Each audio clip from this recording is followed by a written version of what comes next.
आज इस भव्य आयोजन का जो अध्यक्षता कर रहे हैं भाई कुलदीप खंडेलवाल जी और हमारे बीच में नानून से आए हैं भाई विजेंद्र लोहान जी और विशिष्ट अतिथि भाई रमेश सरदाना जी जो नगर पालिका बरवाड़ा के चेयरमैन हैं।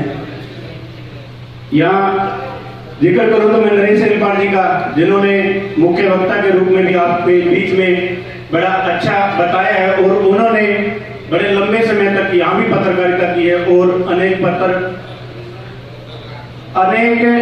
समाचार पत्रों में भी उन्होंने पत्रकारिता करी है।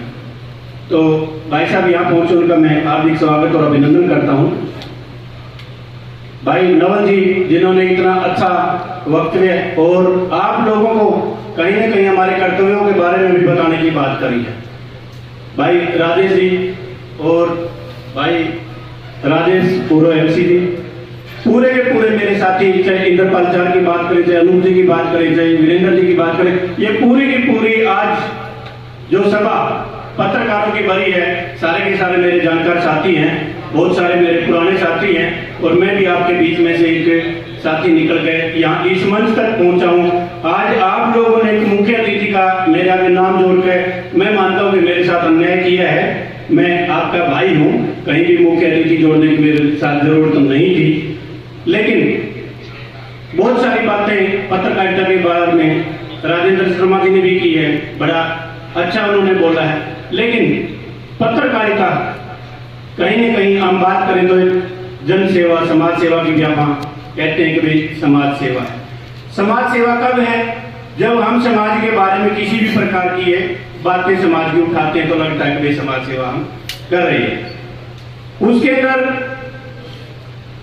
जो हम कोई भी अखबार के अंदर छापें, कोई भी हम दिखाएं, जो हमारा ज्ञान है वो एक समाज तक पहुंचे, आपकी जो खबर बने, समाज को ये लगे कि हमारे को इससे कोई न कोई मार्गदर्शन मिला है, इसमें से कोई न कोई हमारे को ज्ञान प्राप्त हुआ है।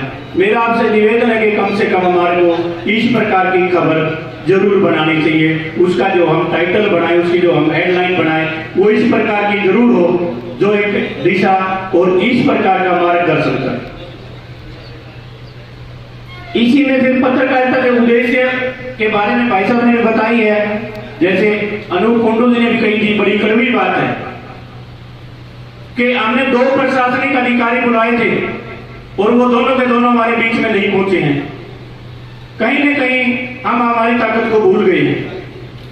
आप लोगों ने अपनी ताकत को पहचानने की जरूरत है, आप लोगों ने अपने अंदर झांकने की जरूरत है। ऐसी कौन सी ताकत है कि उन अधिकारियों के अंदर कि वो आपके बीच में ना पहुंच पाए? हो सकता है उनके पास समय ना होगा, लेकिन कोई न कोई उनका नुमाइंदा हमारे बीच में जरूर होता। मेरा आपसे निवेदन है कि आप अपनी ताकत को भी पहचानने का काम करें।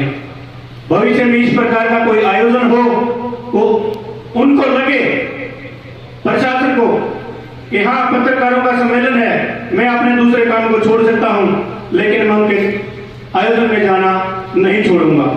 इस प्रकार की ताकत का एहसास आप जरूर कराएं, ताकि उनको भी पता लगना चाहिए कि हाँ पत्रकार भी एक कोई न कोई समाज के अंदर अपना हिस्सा रखते हैं।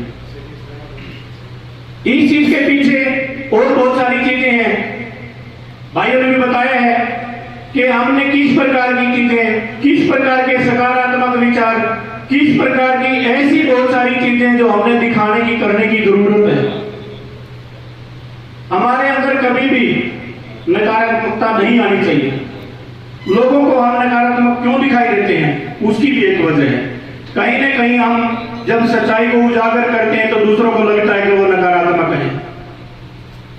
मैं मनसा सिंह सभी साथियों को भी बताना चाहता हूं, कोई भी पत्रकार नकारात्मक नहीं है। कहीं न कहीं इस प्रकार की उसके अंदर नकारात्मकता लाई जाती है।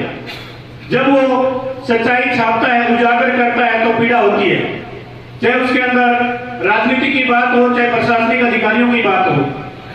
लेकिन फिर भी मैं आप सभी से कहूंगा कि अपनी सच्चाई को जरूर छापें। जब तक आप अपनी सच्चाई को नहीं छापोगे, नहीं दिखाओगे, नहीं प्रकाशित करोगे, तब तक आपकी ताकत का पता नहीं चलेगा। आपके साथ कोई न कोई अन्याय होता ही रहेगा।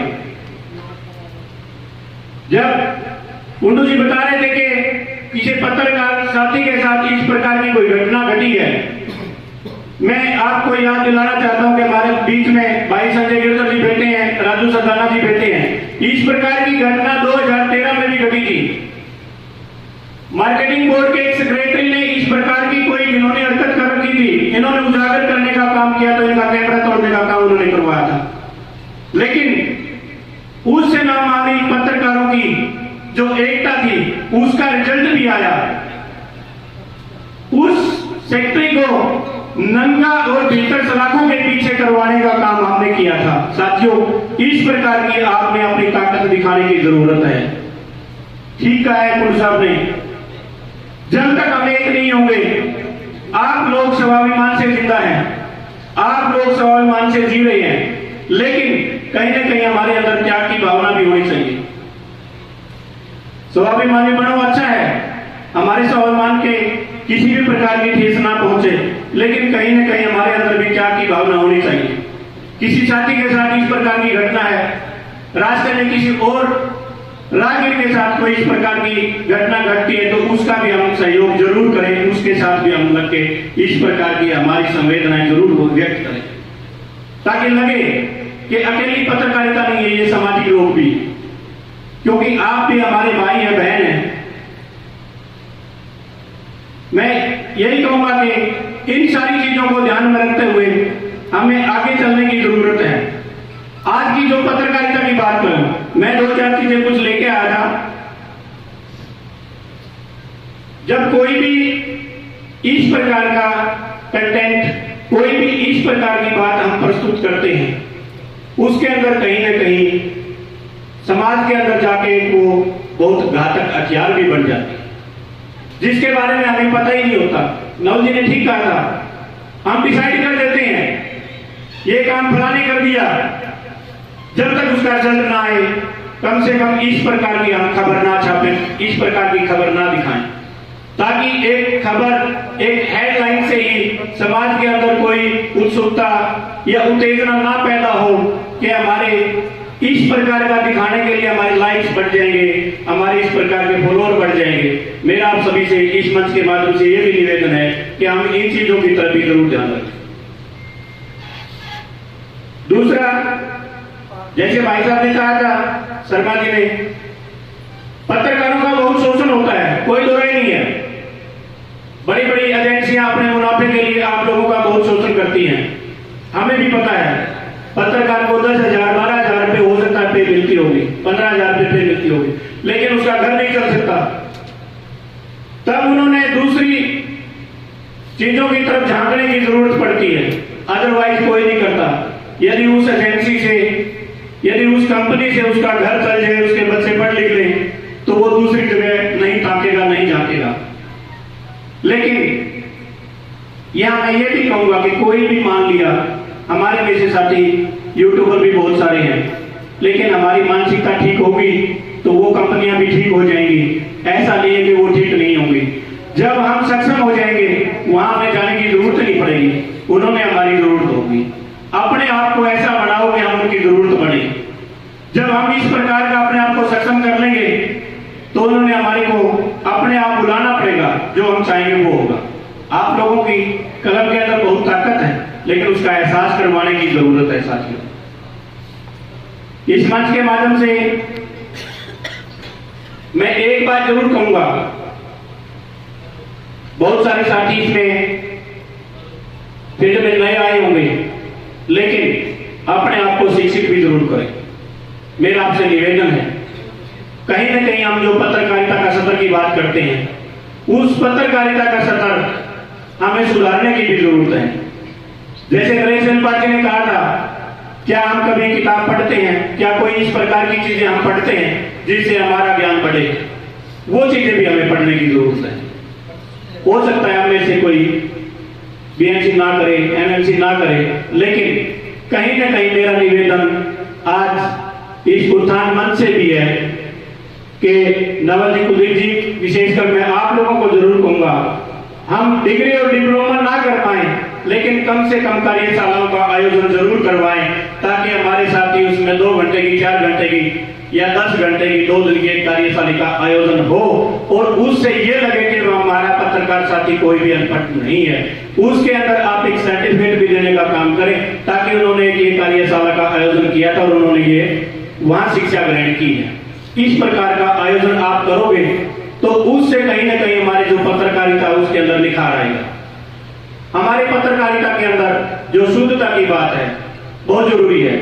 बहुत सारे ऐसे शब्द होते हैं, नरेश जी ने कहा था, कहीं आप इस प्रकार के किसी नेता के पास, किसी अधिकारी के पास जाओगे तो बड़ी तैयारी के साथ जाना पड़ता है।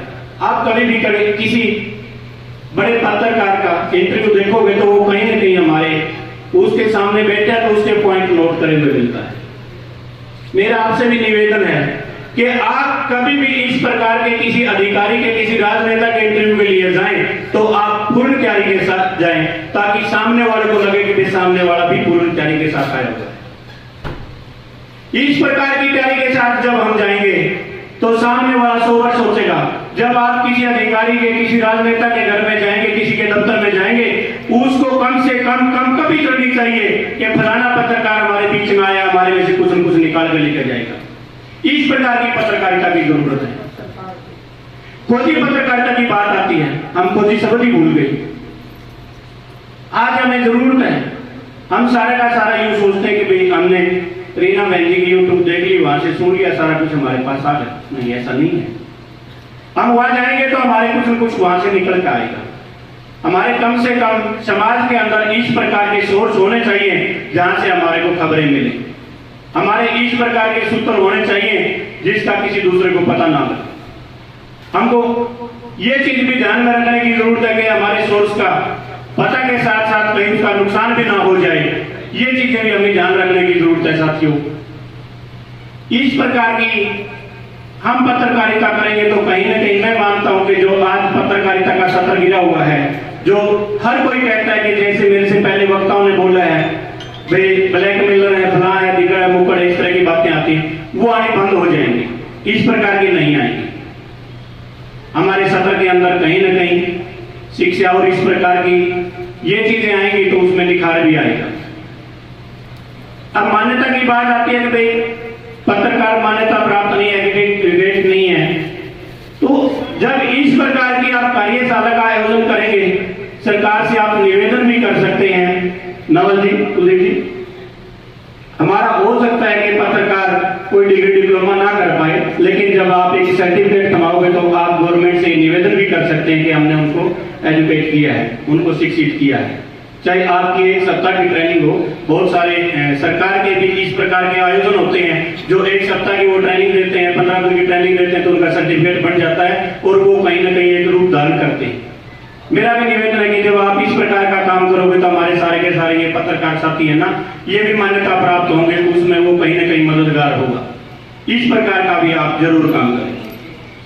रही बात गवर्नमेंट की, जैसे नवल जी ने मेरे को बताया कि 60 वर्ष के बाद जो एक पेंशन की बात है वो 10,000 पे पेंशन दी जाती है। बड़ी बात तो नहीं कहूंगा, लेकिन आप लोग जैसे कहते आए हैं, कभी निर्णायक भूमिका में हम हुए तो जैसे कॉलोनियों की और इस तरह की बातें थी, वो पत्रकारों के लिए पहला काम होगा तो वो बरवाड़ा के अंदर होगा। ये मेरा आप लोगों से वादा नहीं है, मैं कहता हूं कि ये करके दिखाऊंगा। इस प्रकार का आप लोगों ने आयोजन किया है और मेरा निवेदन है कि गवर्नमेंट ने एक, जैसे नवल जी ने बताई थी कि कहीं न कहीं इस प्रकार की स्कीम भी है कि मीडिया सेंटर बनाया जा सकता है, आप उसकी फाइल चलाइए, कहीं ना कहीं उसकी पैरवी मैं करने का काम करूंगा गवर्नमेंट की तरफ से। ये भी मैं आपको वादा करता हूं। आपने बुला के इतना मान सम्मान दिया और इतने सारे साथियों से रूबरू होने का आज मौका मिला है। ये मैं तो ये कह रहा हूं कि जो प्रशासन और समाज की बात थी, समाज के लोग भी कम हैं, बुरा मत मानना। विशेषकर मैं आयोजक कमेटी को जरूर कहूंगा, समाज में से कम हमने 50 लोग इस प्रकार के लाने की जरूरत थी, जो एक आप लोगों का संदेश समाज के अंदर जाए। और प्रशासन के भी केवल 2 अधिकारियों की बजाय मैं तो ये कह रहा हूं कि 5-7 डिपार्टमेंटों के अधिकारी आपके पास जरूर हों, भविष्य में इस प्रकार का आयोजन करो। और जहां कहीं आपके भाई की आपको जरूरत हो, मेरे को याद करना, मैं आपकी उम्मीदों पर खरा उतरूंगा। धन्यवाद। जय हिंद।